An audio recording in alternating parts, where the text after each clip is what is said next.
over here.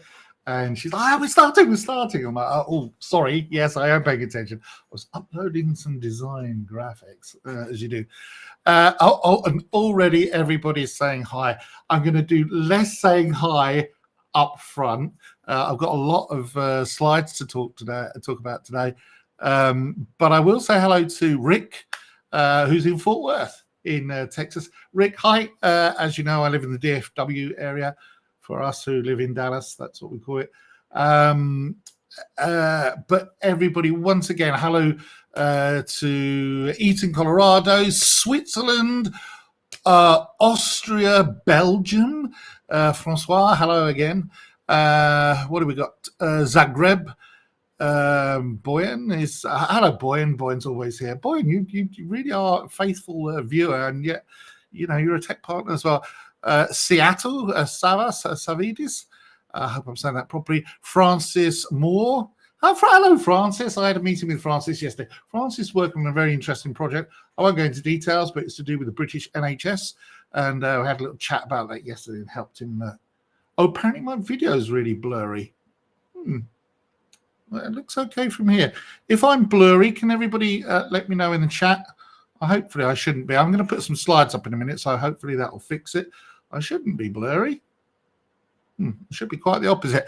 Gaza, hello. Apparently my camera resolution is very grainy. Okay, well, I'm not quite sure what that is. I might have to change cameras then. We'll see in a moment. Perhaps it's bandwidth. I am actually moving house in 2 weeks' time to a 2 gigabyte connection. So I'm sorry if I'm blurry. Just imagine I'm in the Matrix. My slides should be okay. You should be able to read them. I'm blurry for sure, says Francois. Blurry indeed. Okay, I don't know why that is. Let me just disable my camera for a second and see if I can do something about that. So hang on just 1 second and see if I can go into my video and choose a different camera. Not sure if that's working or not. Let's go back in here and see if I'm on. Just going to turn myself off for 1 second. You won't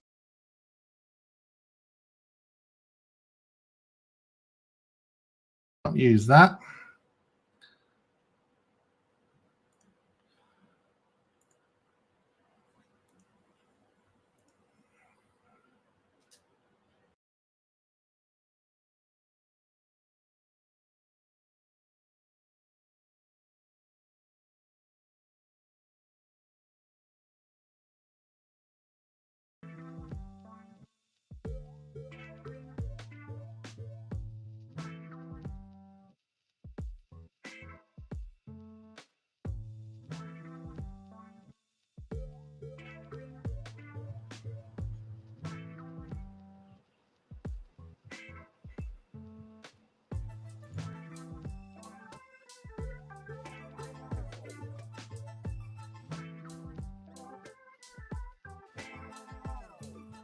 Oh, that's not much better.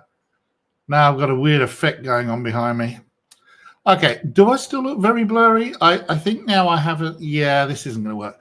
Sorry about this. I'm just going to try and change my camera one more time to try and fix this. Hold on. Whilst I fix it.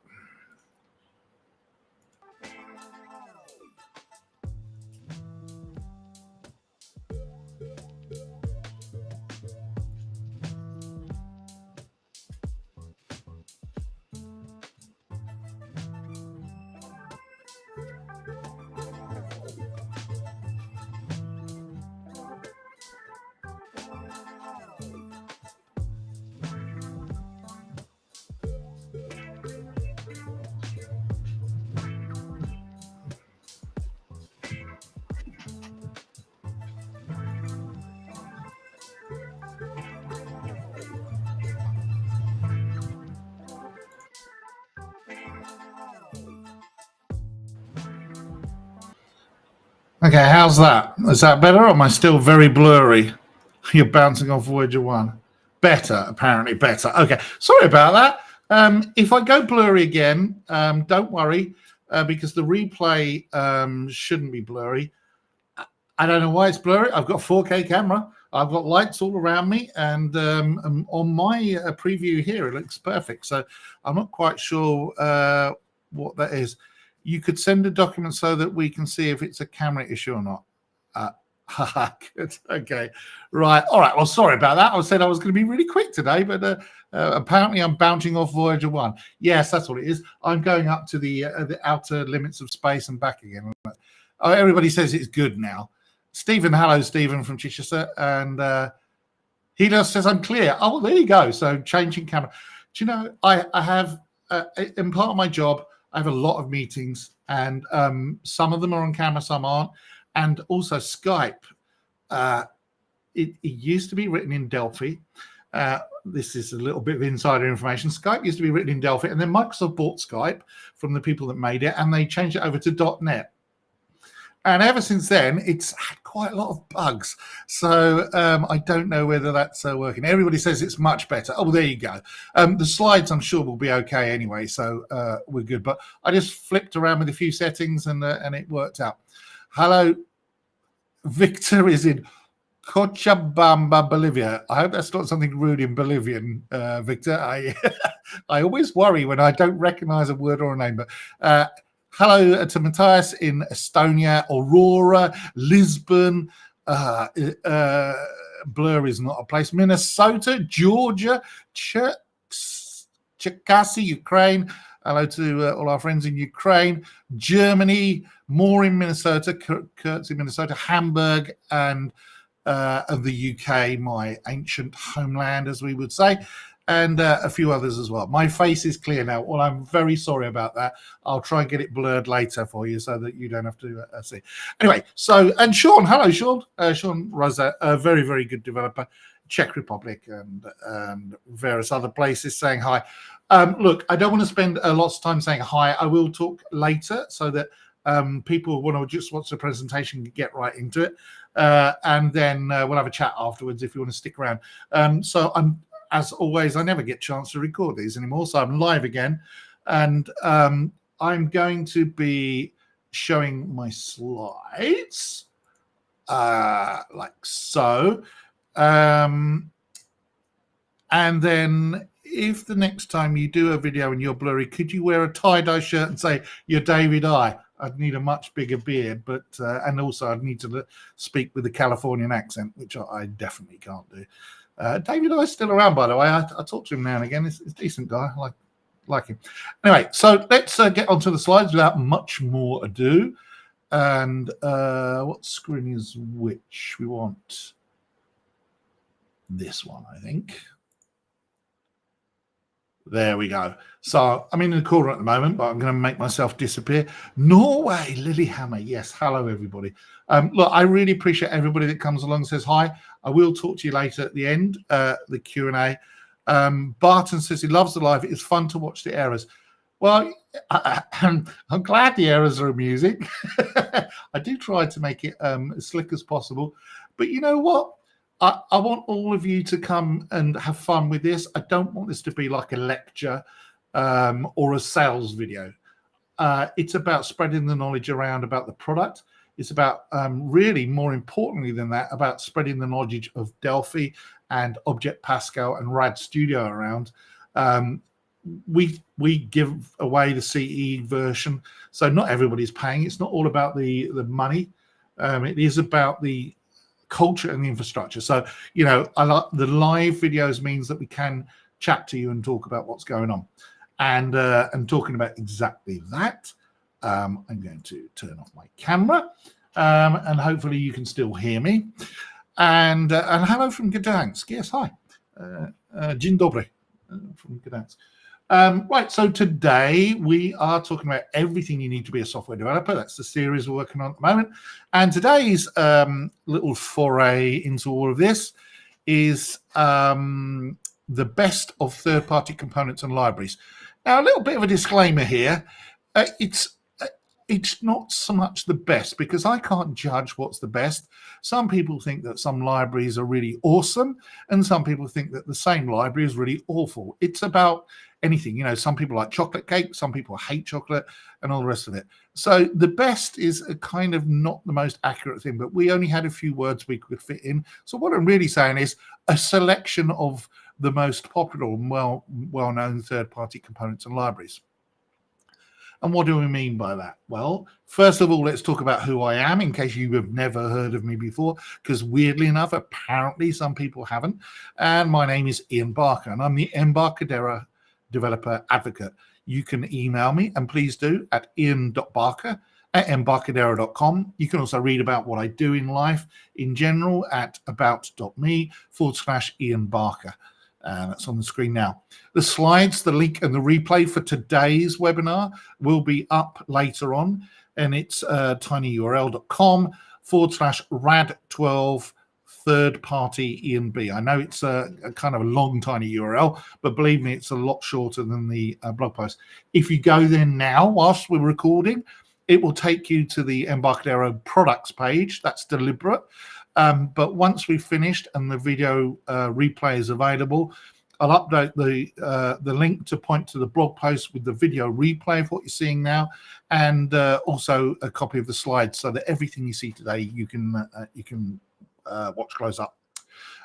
Where are we at? Well, exciting things are coming. We are on week 3 of this particular little chunk of series, and today we will talk about is the best of third-party components and libraries. What do we mean by third party? Well, we mean people that are not Embarcadero, those components and libraries. So they could be open source, they could be commercial libraries or components available from vendors and tech partners, and they're not built into the product by default. Some of them actually get shipped as trials and examples, trial versions, but we're really talking about things you can go out and download from the open source community for free, but also the ones where you pay some money and you get something there. Previously in this series, we've looked at all the free components in RAD Studio components and what in the RAD Studio IDE and what they do. We went through quite a few of those quite quickly, and before that we talked about the RAD Studio IDE in general. Now all of these webinars that are coming up are really beginners or introductory webinars. For example, next week, the fundamental secrets of good UI design is a bit more advanced, because I'm actually going to design some screens for your applications and show you some of the good points of designing good UI and some of the bad points, some mistakes to make. There used to be a really good website called I think it was the UI Horrors or something like that, or the Museum of Bad User Interface Design, and I'll show you some of the examples of bad design. Good could be anything. Some people might look at Microsoft Office, for example, and say, oh, the user interface design is awful, and others might say it's really clever and well done. It just, again, it's like anything. Some people like chocolate cake, some people don't, and the same is true of user interface design. We're going to look then at databases and how to work with those properly and do some things for it. Hello to Sri Lanka whilst we're at it, and Virginia. And then we're going to look at a book club. There's loads of really good books out, and there's some new ones coming out. And I will have a couple of authors coming and joining me then as well, and having a chat live on screen, and let's make them squirm with some questions about their book. And saving and remembering settings and options the right way. It's about saving to WINI files, registry, and so on and so forth, because your applications need to remember things like, I don't know, what the person's login was last time, for example, and save them a bit of typing, but still make it secure, or just remembering which screen they were on if you're on a multi-monitor setup. And then the final one in this series for now is going to be a bit crazy, building a sword fighting robot, and I am halfway through this. And also I'm going to build my own grocery store checkout on live on the video as well. And we're also going to look at a LoRa radio, which is a kind of off the grid way of communicating without using mobile phones or cell phones, and without using near Wi-Fi or anything like that. It's a long distance kind of short distance technology. It's a bit hard to describe until you've seen it, but we're going to have a go at that as well. It's going to be a very packed evening.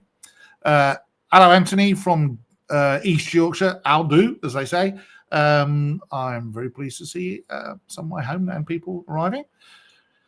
And if you are missing all of this, or you come along late to the party and you miss half the video, or you didn't get the notification because sometimes the emails go to spam or something like that, open your RAD Studio IDE, show the welcome page. And if you haven't already shown it, go to view and then show welcome page.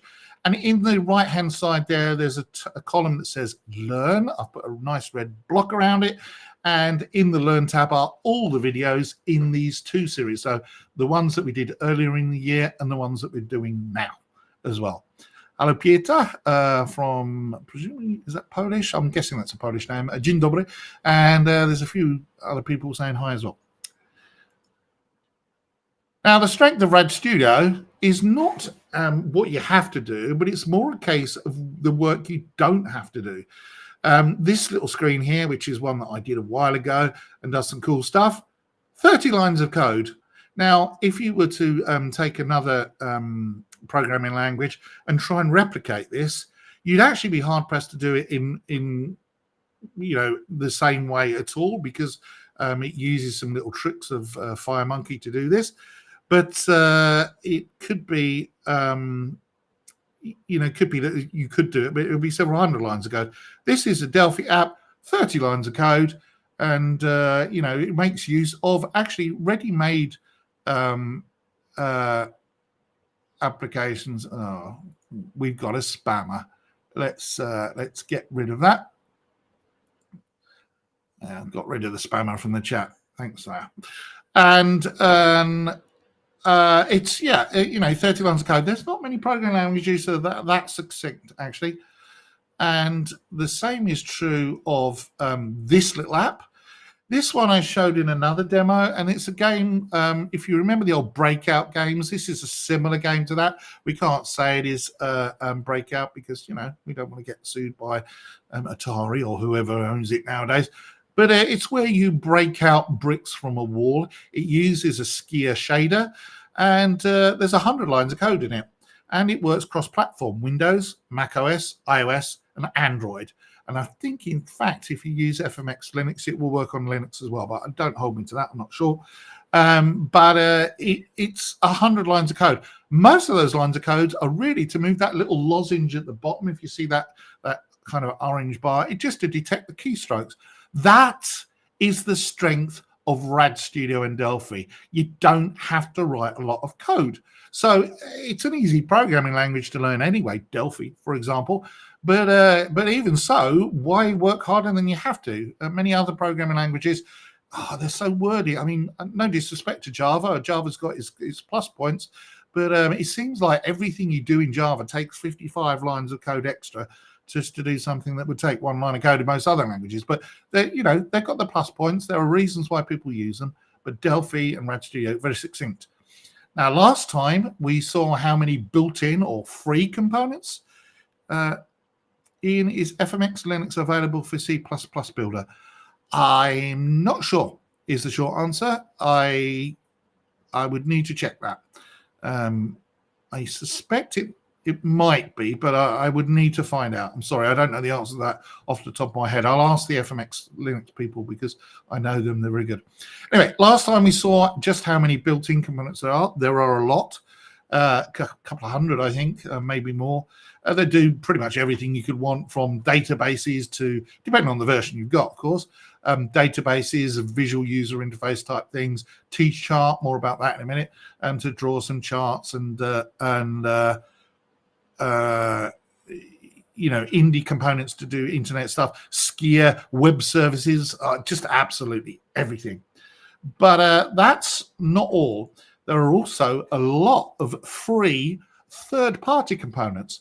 And by third-party components, I mean stuff that's written by someone other than Embarcadero or other than stuff that is provided to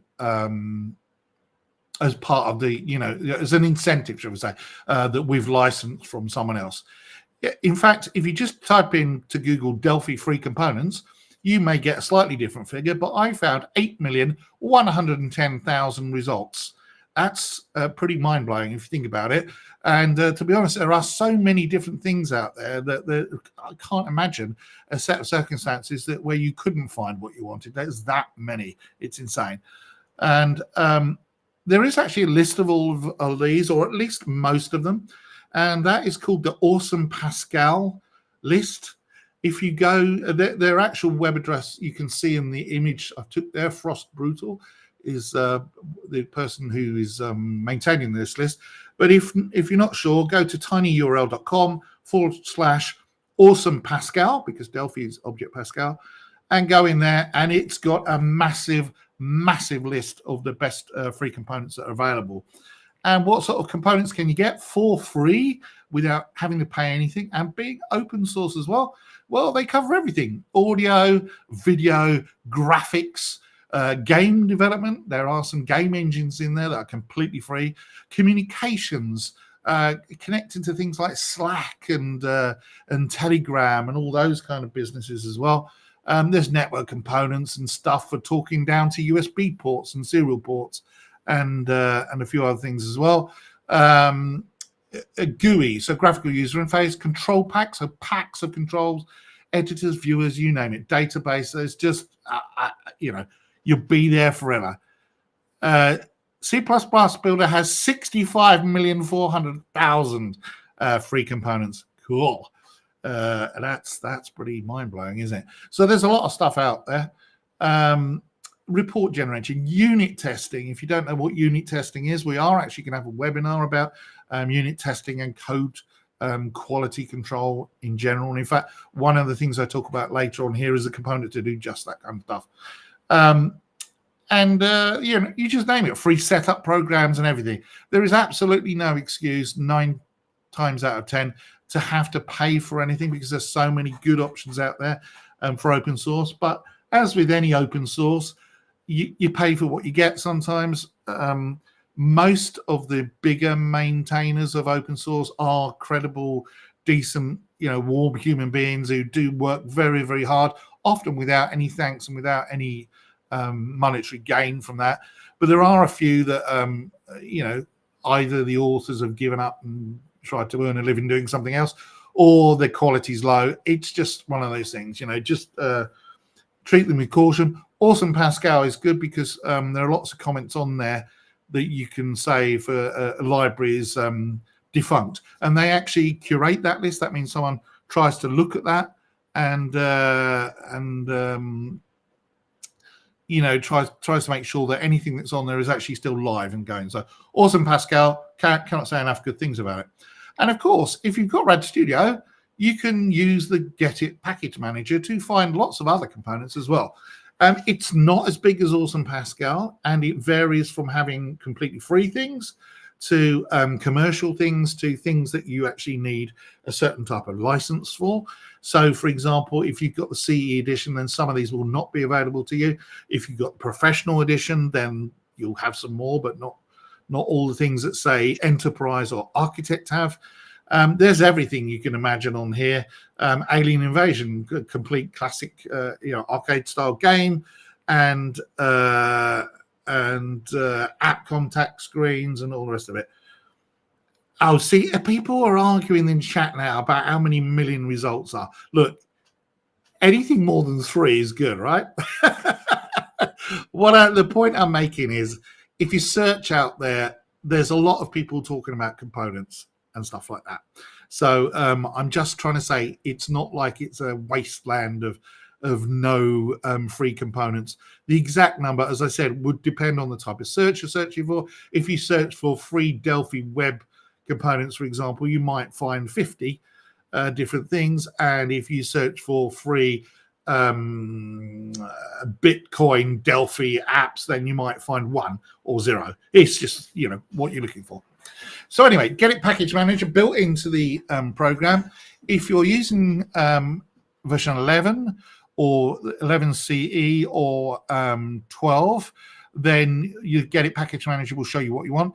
If you're using an older version for 10, for example, at the current time, there is a problem with the Get It Package Manager, and so you might not see everything that you need there.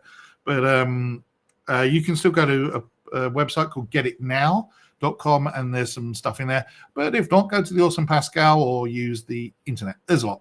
Yes, as Barton says, there are lots of free components out there. Yes, I think that's the best way of describing it. So it's good. Guys, stop arguing about the exact number. It doesn't matter as long as it's more than one. That's good. So whilst we're talking about a big number of components, there are also a big ecosystem of commercial libraries. One of the advantages of RAD Studio, or Delphi in particular, having been around for 29 years, is that there is actually an ecosystem of people out there who are making a living from developing and producing their own components. And I haven't included everybody here. Ray Konopka's not on here, for example. Konopka Controls, very, very popular, extremely well used by people. There's lots of others that I haven't got on here because I just couldn't fit all the what's the word I'm looking for? The icon, what do you call the icons for the companies. But I just thought I'd put a few on there just to mention some of the names that are fairly well known, and a few that maybe aren't quite as well known. And as I say in this slide, that's not all of them. There are lots and lots and lots of others. And, most of our tech partners, if you go to our tech partners, you can see the ones that do components. There's a lot of people there. Terry says, wall-to-wall and Steamer are indispensable. N Software, IP Works, yeah, as I said, there are lots and lots of others. I couldn't fit them all on there. N Software is just one of the many I didn't include. I just put that as a representative sample. There are plenty of others on there. Ray Konopka stuff is the best, says Barton. Yes, I totally agree. I know Ray is a decent guy, and he's been around in the industry for a long time. But believe me, it's very difficult to do a webinar and include everything that is possible to have as components because there are just too many of them. We'll start off looking at a few of them to just tell you what they do and what they provide. TMS Software is a very popular site, and Stephen, I'll answer that question later on in the Q&A. TMS Software do all sorts of stuff, and in fact, you might say there's too much sometimes because there's so many. If you install everything, you'll be there for a month of Sundays. But they've got a nice new installer experience now for their products. It's command line, very, very cool and very useful. Their most probably interesting things that I have seen that they have TMS VCL components, TMS FMX components, and then TMS FNC components. What they are, they're framework neutral components, and they work on anything.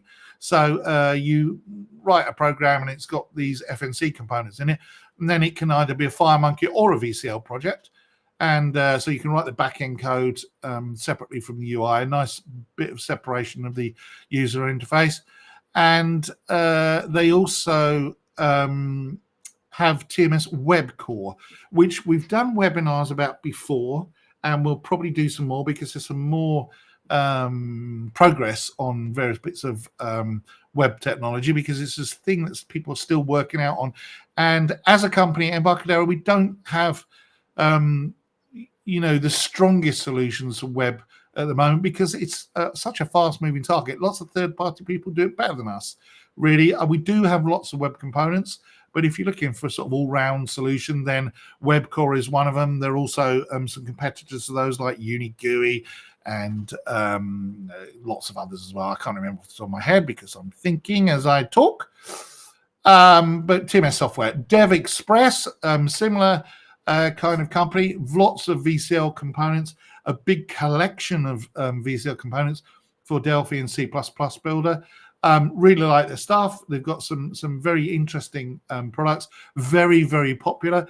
When people advertise for Delphi developers, and I know you might think that doesn't happen very often, but it does happen much more often than you would understand.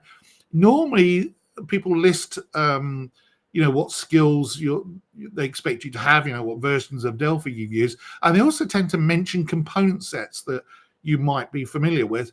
And TMS and Dev Express are probably the most common ones that you see come up as component sets that people want you to use. The reason is just the amount of components that DevExpress have in there. DevExpress have a really, really good grid. TMS do as well. They have a grid as well, and so do some of the others that people I'm going to show you in a moment. But DevExpress is it's not cheap, but it has got it's not doesn't cost a small amount of money. It's an amount of money that you need to think about. But they focus on quality and things like that as well. I get where they're coming from. They do a 30-day trial. TMS do trials as well, and they have a different policy on how they do things. They do like an all-in-one package where you can get everything they do for a set fee, and then renewal is most renewals that you get for these people are a percentage of the first price you pay in the first place. So it's quite interesting. But DevExpress, yes, like them, you'll come across them quite a lot in your career as a software developer with Delphi and C++ builder. Wall to wall. They've been around for a long time. Ray Wall is, I think it's Roy Wall. Sorry, I apologize, Roy. Roy Wall. I've been on a few webinars with him. Wall to wall software do some really great components. Very interesting stuff. Their InfoPower Enterprise 4K Athens is a newish thing for version 12 of RAD Studio.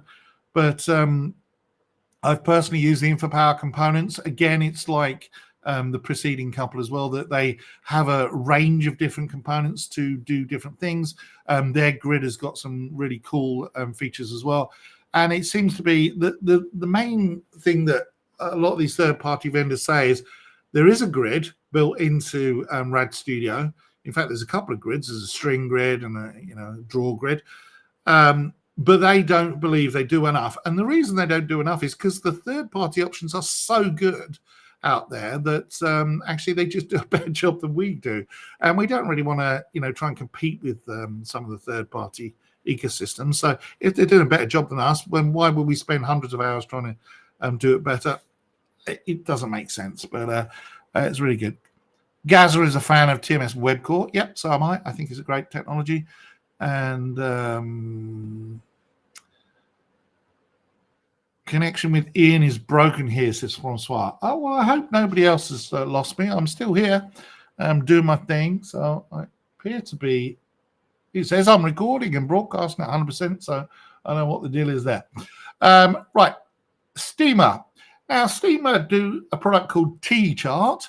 And actually, when you install RAD Studio, one of the optional things you can install is an Embarcadero version of T-Chart. And what that is the kind of free or included version of T-Chart, which allows you to do things like pie charts and graphs and a few scatter plots and a few others. I can't remember all the options you get. And it's very popular. Francois, Texas is still okay, says Barton. So I'm afraid, Francois, it's probably you. Not that you can hear me. So, and anyway, the free version of T-Chart is very popular, but Steamer do a paid version. It is very, very powerful. I've done an entire webinar before now just on their paid version, or I think they call it enterprise version. I'm not sure, but if you go to their website and have a look, it's incredible. You can do an entire dashboard with the Steamer controls, and it's interactive. So you can click on things, and the graph changes, and you can zoom in on other bits on the chart. It's great. It's very good. Francois believes it's because he's so far away from Texas that he can't hear me, whereas Seattle, which is probably a good couple of thousand miles from me here, is also, they also hear me clearly. There you go. The wonders of the internet. This is a very interesting library. Madshi, it's actually Matthias Rauen. I think I'm saying his name properly, Matthias, but I'm just going to call him Matthias or Matthias, if I'm going to use a German accent. System software. Go to madshi.net. Now, he has some very interesting components.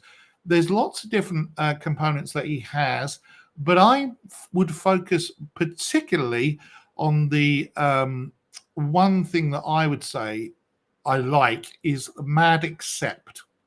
Now, what MAD accept does is it installs itself into the IDE, and then once that's installed, and I might do a little webinar on this soon. Once it's installed, you check a little checkbox, and then after that, your application, if it crashes and has an error or an access violation, the MAD accept traps that, and it will then show a dialog that allows you to email a complete call stack, including all of the function names and where everything was, directly to you. So you give an address, something like crash@embarcadero.com or whatever your company name is, and it can email it, or it can post it on a REST site or whatever you want. There's lots of different options for it, and it can take screenshots of the crash automatically.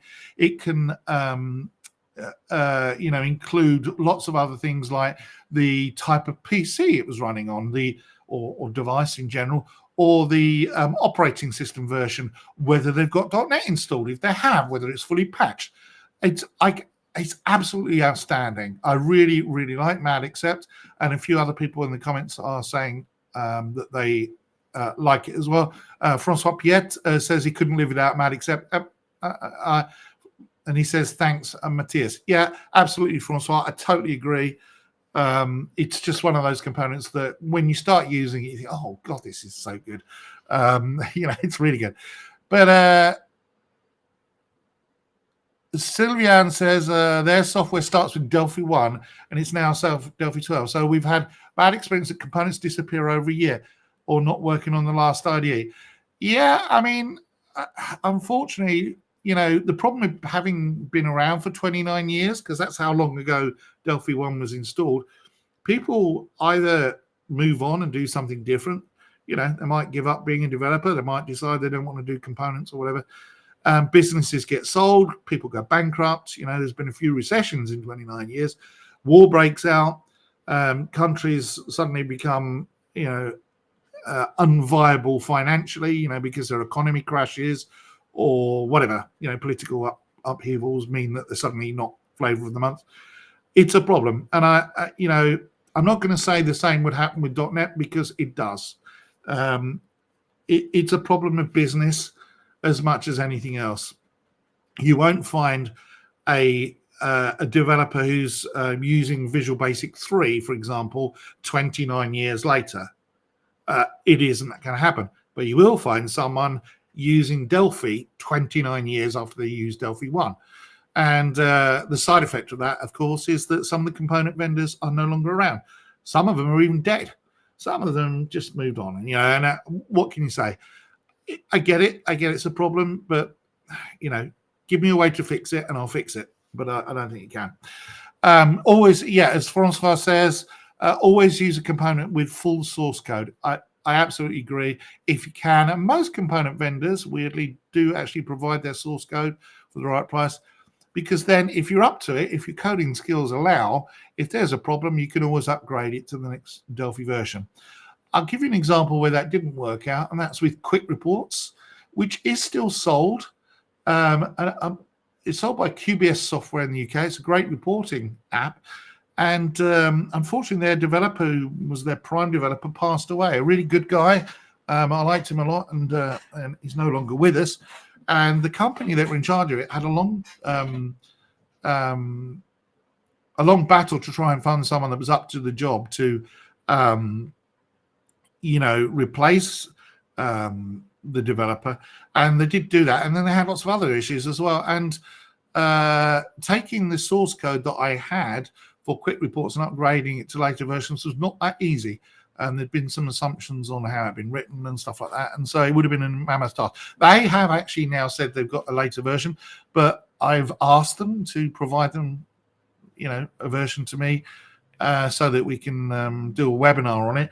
They've tried, and I still haven't succeeded. So if you've got a contact at QBS Software or Quick Reports, please talk to them and tell them I'm really keen to do a webinar on their product, but you can't do it. Sylvian says they're still using VB6. Oh dear. Yeah, I know, legacy code. I used to be a Visual Basic person back in the day, long before I did all this. Is there a library that you can let you build your Delphi Forms layout back in the style of web pages? Yes, actually, Hansi, TMS Web Core is exactly that. And you can do exactly that if you build your app inside RAD Studio with TMS Web Core. When you hit compile, it generates HTML and CSS. There's a whole webinar about it. Google it and you'll see lots of it. And look for Holger Flick as well. He's also got some webinars where he talks a lot about that. He's got 4 books as well that show you how to do it. So definitely worth it. Richard's not a big fan of Heidi, but never realized it was written in Delphi. Yeah, Heidi SQL, very popular MySQL tool. I use it myself, and so do some of my customers, written entirely in Delphi. So there you go. Anyway, moving on.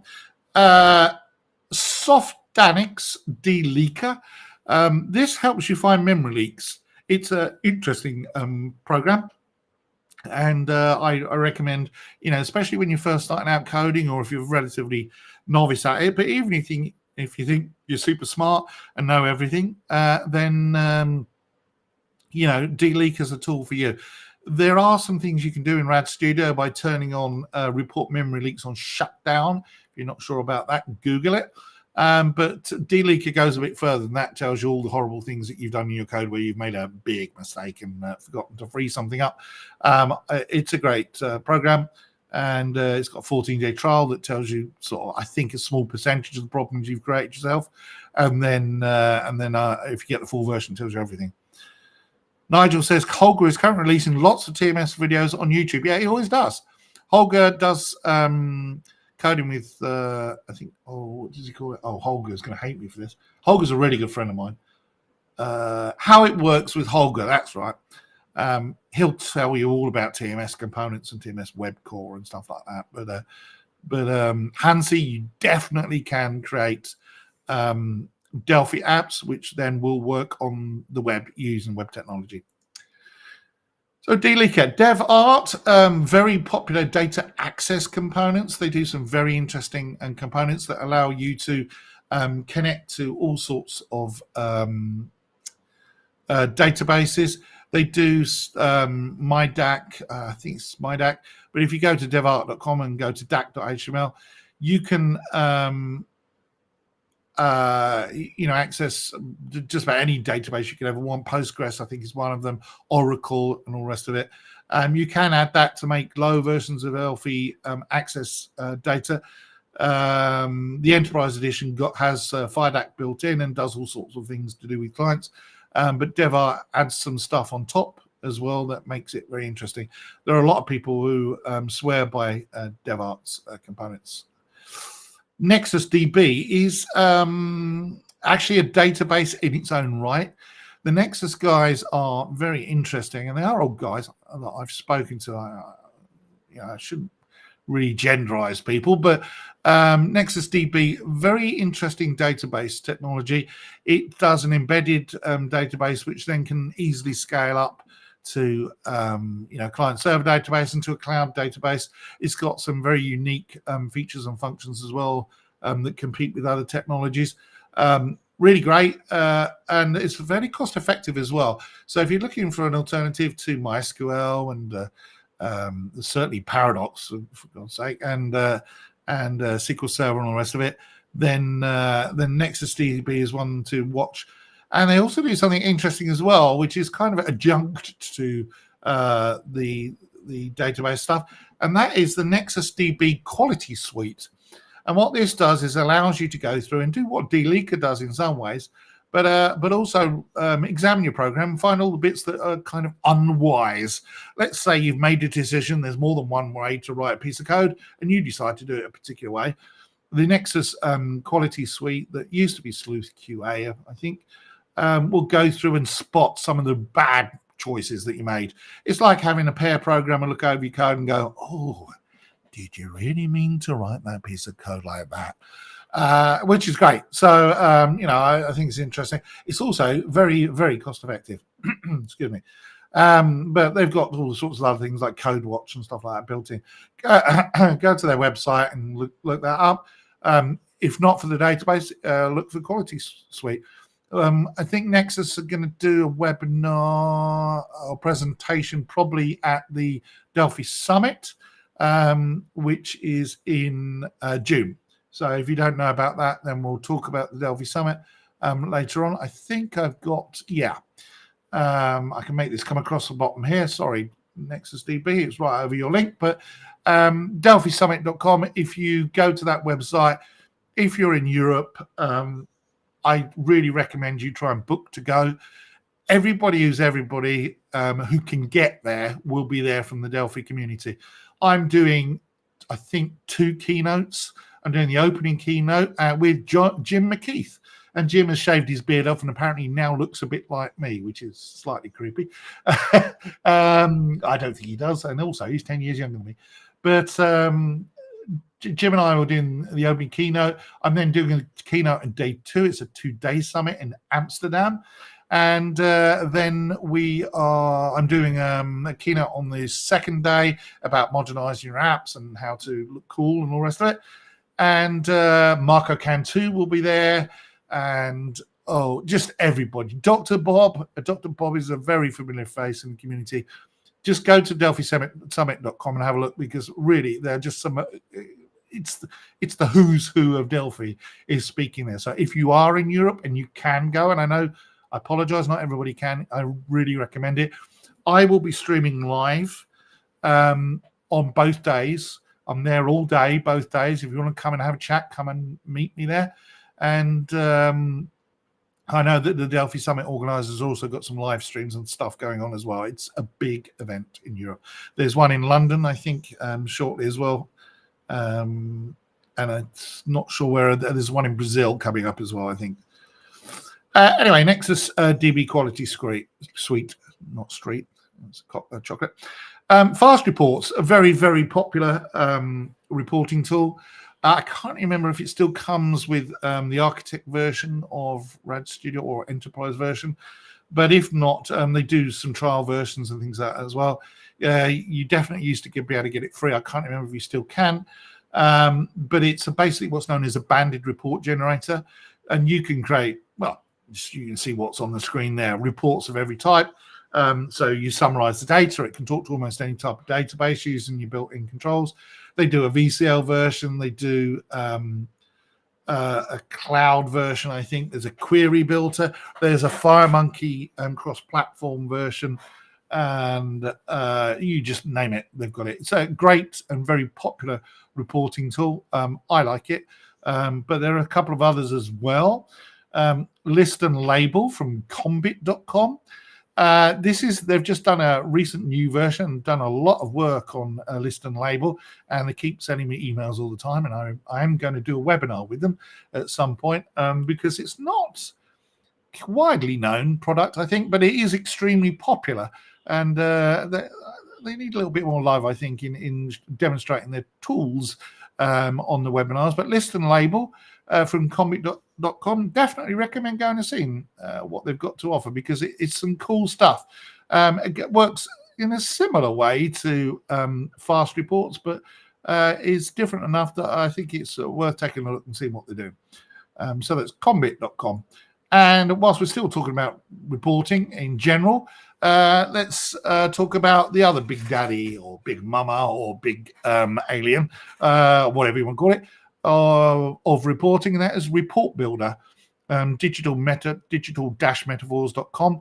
Digital Metaphors, I use Report Builder myself and have done for many years, but I've also used Fast Report.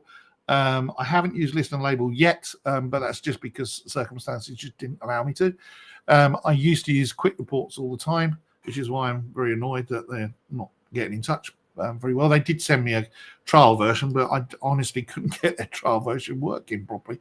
But Report Builder has got some very cool features. For example, you can make your reports interactive.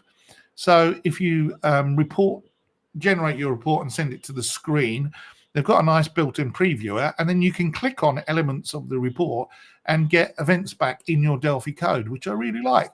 So let's say you've got a lateness report for someone clocking into work, and the person's late, and you're saying, well, why is that figure like that? You can, in my apps that I've written, you can click on that lateness, and it will drill down to look at the exact transactions that people made and where that data came from. But it could be anything. It could be that you double click on it and then you create a missing punch, where someone's forgotten to clock in. You can do that. It does all sorts of weird stuff. So very interesting. They've got quite a bewildering array of different versions, but even so, very interesting report builder. And coming up to the last step that I'm looking at for now, because there are a lot of things to go through, and I've missed off many that other people would say, oh, that's an essential product to look at. But the one project that I need to mention is by Stefan van As, or Az. I'm probably pronouncing his name wrong, but I can say Stefan properly. And this is Delphirium.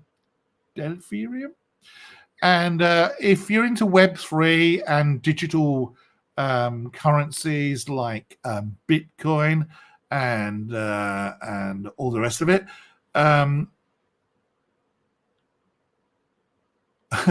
Anthony says, Marco at GDK Software used to have good connections with the QBS.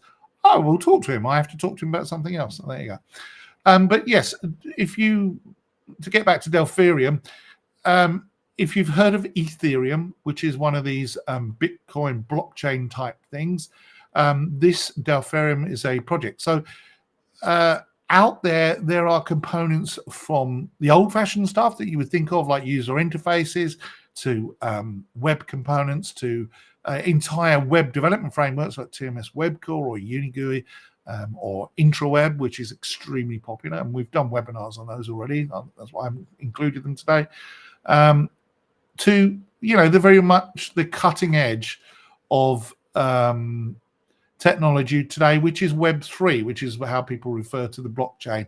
Personally, I avoid the blockchain like the plague myself, because I don't really understand it. And I feel like there's an opportunity there for me to make something go horribly wrong and then be in trouble. So I have avoided it like the plague. However, Jim McKeith used to work for a company that does Web3, and he's into all that kind of stuff. But he said it was the greatest thing since sliced bread. But if you go to this, github.com/SVANS/Delphirium, you can then find out more about it and be superbly impressed or impress your friends with how much you know about blockchain. So it's it's on GitHub, it's open source, so have a play around and see what you can do. And it talks about all sorts of things as well. So that's my brief little roundup for now. I have not covered even 1/10 of the things that are out there. I've missed off some very, very big people. And I'm going to stop sharing my screen for a moment and put myself back on again. If we wanted to, we could do an entire day of third-party components, because there are so many out there. That's what I'm trying to really make the point of. If you go to the replay on the slides that I talked about, which is, I'm just going to show this again. Share this. I should have really put this as this. So if you go to this URL here, tinyurl.com/rad12 third-party EMB, all of the slides you've seen here will appear shortly. They're not going to be there now. If you go there now, whilst we're live, you will not see that post. But as soon as the replay is available, I will put it up, and you can see it all happening. So I'm back again. Now, let's talk about some of the other things as well. A lot of people saying things like FastHost, Barton says it's a great tool. Fast Reports, yeah, so did me. I think Fast Reports is the big reporting tools like List and Label, Fast Reports, and Report Builder, and Quick Reports, which I will get in touch with them again, try and work it out. Rave Report. Yes. I forgot about Rave Report, but there are lots of tools out there to do reporting because it is one of those tasks that you need to do fairly often as a developer, and hence the need for third parties, because it's actually quite fiddly to get things on the screen and stuff like that. So most of these tools go on a banded. You lay out a band, and then that band gets repeated for each line of the data. Not all of them work like that. Some of them page sprinters. You can even do it the hard way and do it in your code as well. But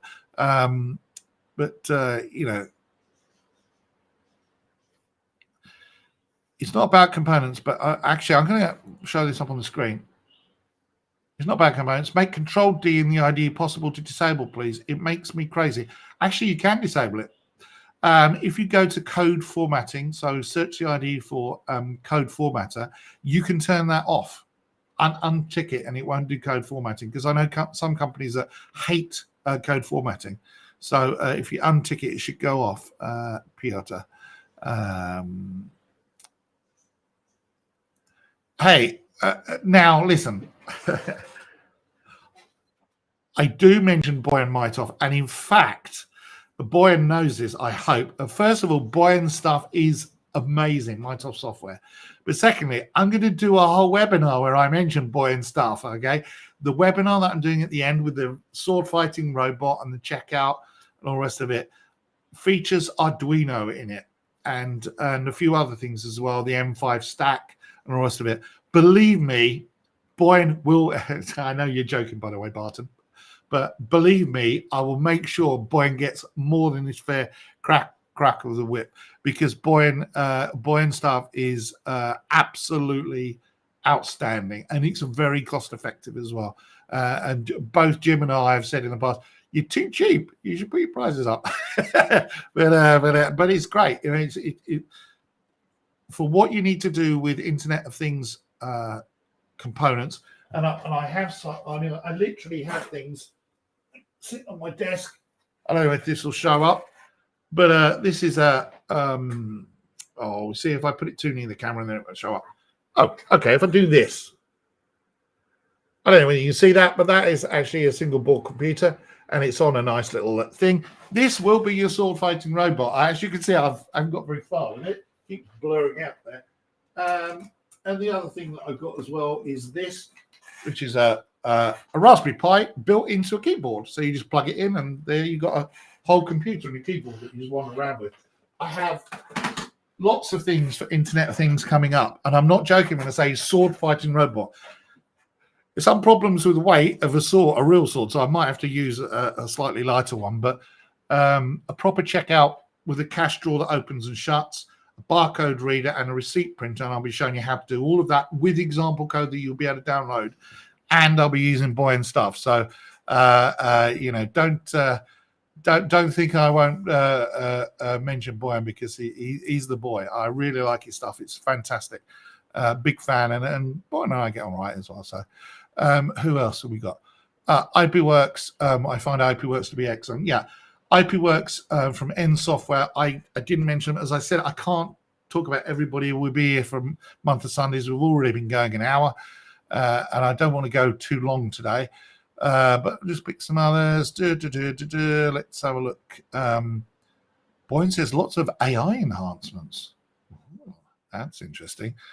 I don't know whether I should give my sword fighting robot artificial intelligence. It might slaughter me in my sleep, but we'll see how that goes. What about components of C++ Builder? Good question.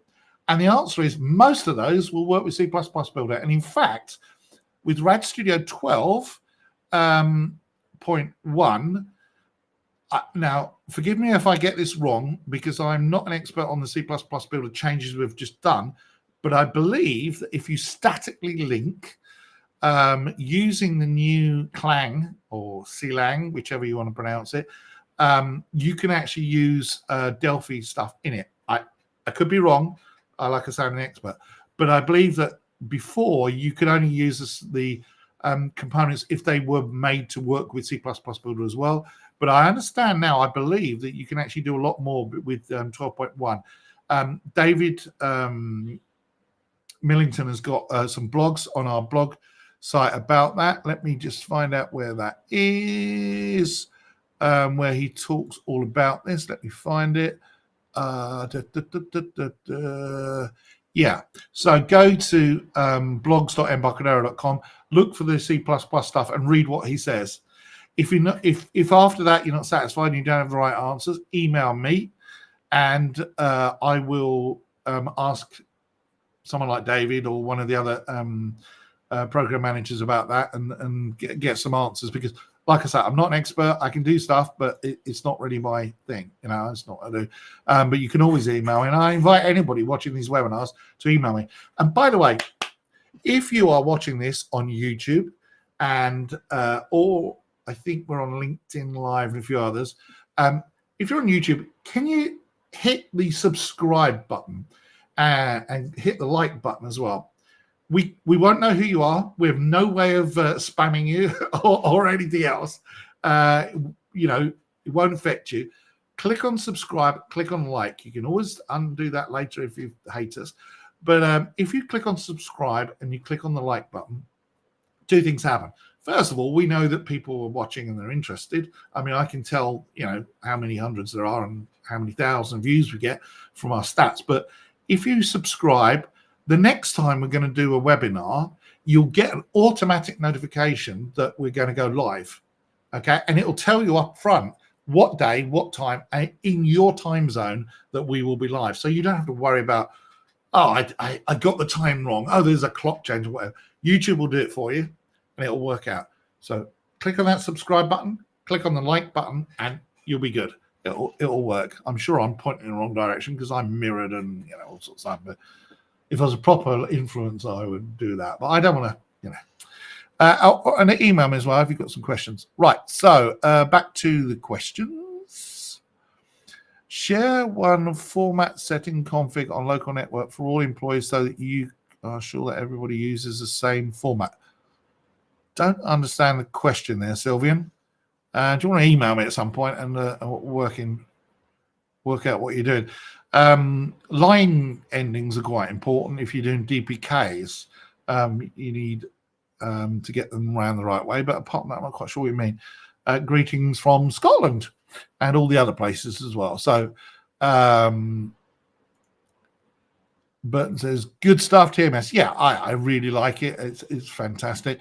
And he or she, F. Burton, I don't know what gender you are, but they say, I write scientific software. Good. Good for you. And Gregor says, Dev Express Quantum Grid are really great. Yeah, I mean, it's important here. I'm not trying to pick favorites. I use certain components myself in my own development. But Peter says he can't subscribe twice on YouTube. No, you can't. But thank you for subscribing. I don't think I'll ever get one of those YouTube, like the triangle things that people get, because they all show off their 1,000 likes or whatever. I don't know. I'm not an influencer. I'm just an Ian, a developer. But yes, I'm not trying to pick favorites of components. And I did say I've missed some off just because it's an hour and we want to stick to about an hour to make it useful. Dev Express Quantum Grid are really great. Yes, they are. If the source code, if the component comes to source code, it should work by compiling for later versions. Yes. Charles Stack. Hello, Charles. I'm pretty partial to Xdata by TMS Software. Yes, that's their cloud-based REST based database services software. Very, very interesting. I actually use it myself. It supports all sorts of REST technologies and other things like that. F. Burton says already subscribed. Yes, good, thank you. And I already said Peter said, I can't subscribe twice. Everyone on YouTube, hit that like button. It'll help YouTube to spread the word. Yes, I mean, actually, that is true as well. The more people that hit on like and subscribe, I get and will get nothing. They're not going to fire me anyway, Embarcadero, because I'm doing my job. But I will not get a bonus or anything additional. Okay, we do not show adverts on what we do. Okay. We don't monetize our channel deliberately. We are here to disseminate information about the product. If you use the CE version, we won't even get any money for it. Obviously, we hope that you eventually will go and work in a job where you will buy a license. But if you're using the CE version because you qualify, it won't cost you anything, and I won't get anything for liking and subscribing. But what will happen is that more and more people will get offered development notes about Delphi and RAD Studio and C++ Builder, which is what we really want. I want people to know about the product. So, what's this called? That's a big long question. I'm going to call it a day shortly. Is there a way of resetting code inside while in the editor, cleaning open the project? Yeah, okay. So there is actually a tool option in the latest version where you can say, excuse me, reset LSP. I can't remember what it is off the top of my head. Let me just see if I can pull it up on my own ID, because I can't remember. I think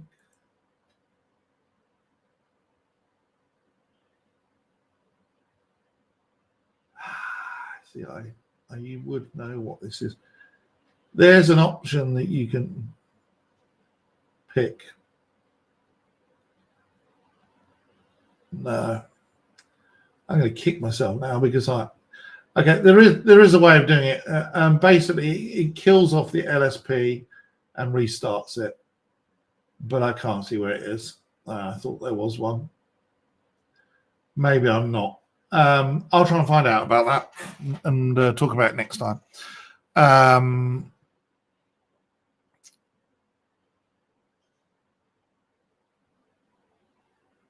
Oh, I see. You don't want to have the... Yeah, okay, there isn't.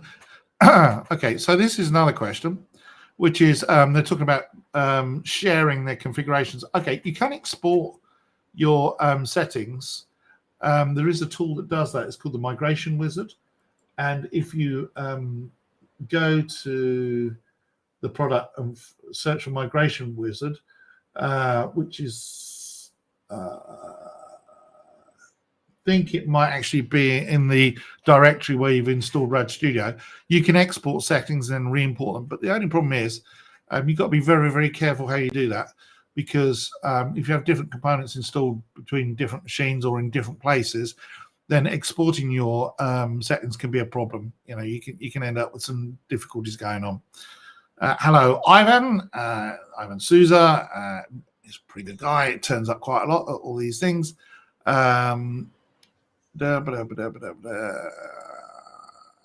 Okay, and a few others as well.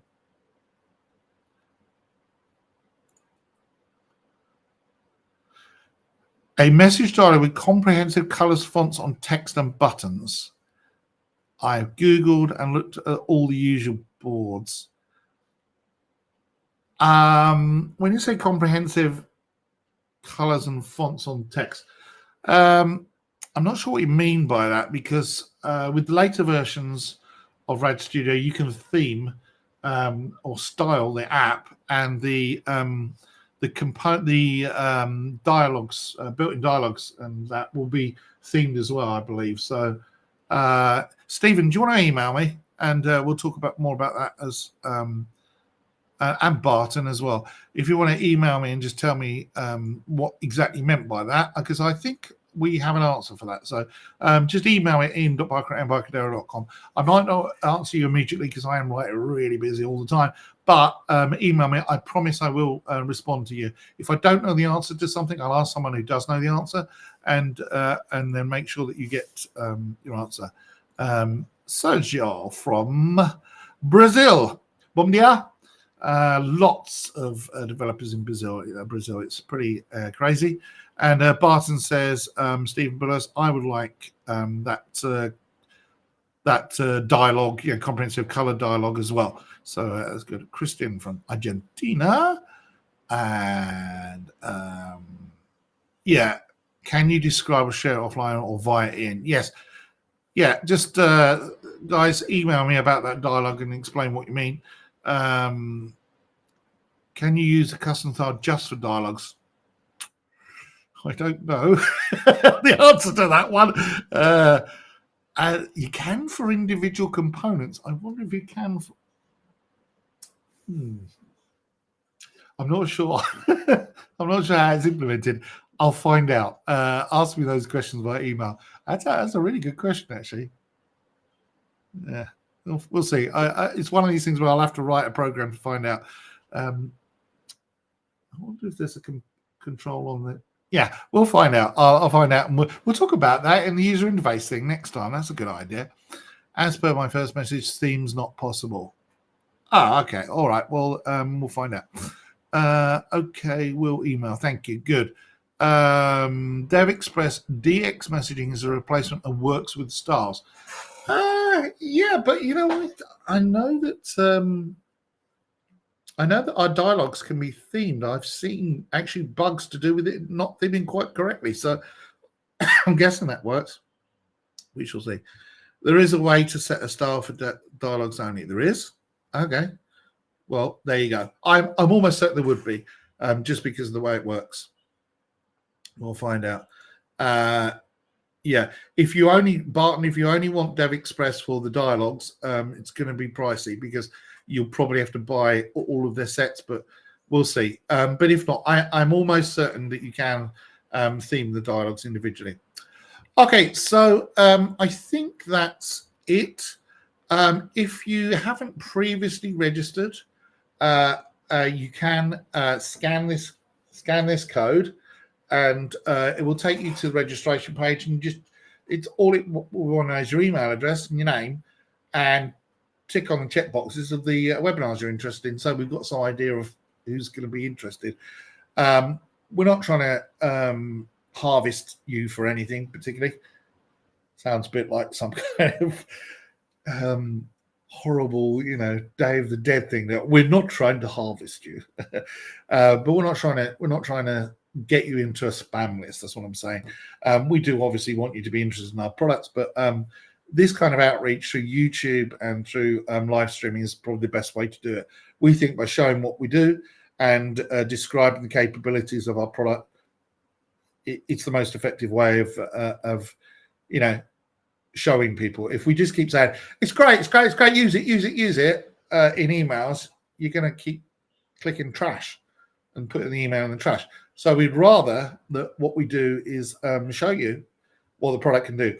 Now, as we go along with this webinar series through the rest of this year, we're going to do more and more stuff. We're going to start writing some real apps. If you signed up in the first quarter of this year for an upgrade for the product or renewed your license, you'll get a couple of training courses on embarcaderoacademy.com. One is about RAD server, and I'm not sure what the details are, but you'll have been notified by now. And the other one is about mobile development. It's a full training course, and it's by me. And I'm still in the process of working on it because good old Apple changed some rules about iOS development just recently, and I'm having to work through those. So the training course mentions it, but that's it. So, register there. And also, if you want to learn more, go to delphibooks.com and you'll see more and more books. We are having a Tuesday book club soon where I'm going to have some of the authors talk about the books, and we'll go and look in depth into what those books talk about and why the books are considered good and why they're popular and all the rest of it. But we'll sort of say. Anyway, everybody is saying hello and all the rest of it. There you go. Here's an answer to your question. T-Star Manager, dialogue star name equals Lavender Classico. I knew there would be a way of doing it. I just didn't know what it is. So what you've got there in your little example there is where it says Lavender Classico.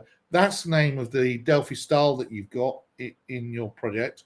And on the Star Manager, you just set that property, dialogue star name, to whatever your name of your style is, and then it styles the thing. There are other ways of doing it as well, I'm sure. And you can also create custom message dialogues and all sorts of crazy things. And Richard says that is from Ray's example. Is that Ray Konopka? Richard, I'm guessing it is. Ray Konopka knows everything there is to know about components. He knows more than almost everybody who's still breathing. So very good. Anyway, I think that's it. Thanks to MPO Software. Thanks to Francis. Thank you for sticking it out, Francis. I'm glad you're here. Interesting guy. Had a long chat with him. Thanks to Thomas. Thanks to Francois. He's a very good guy hanging around still. Boyan, there you go. Mytof's office. See, I haven't upset Boyan by not showing his website. I will do. We're going to do a whole bit where we talk about Boyan a lot. Kevin, thanks from Gregor, and thanks from Kevin. And Richard said, yes, it was Ray Konopka's example. Yes, it was.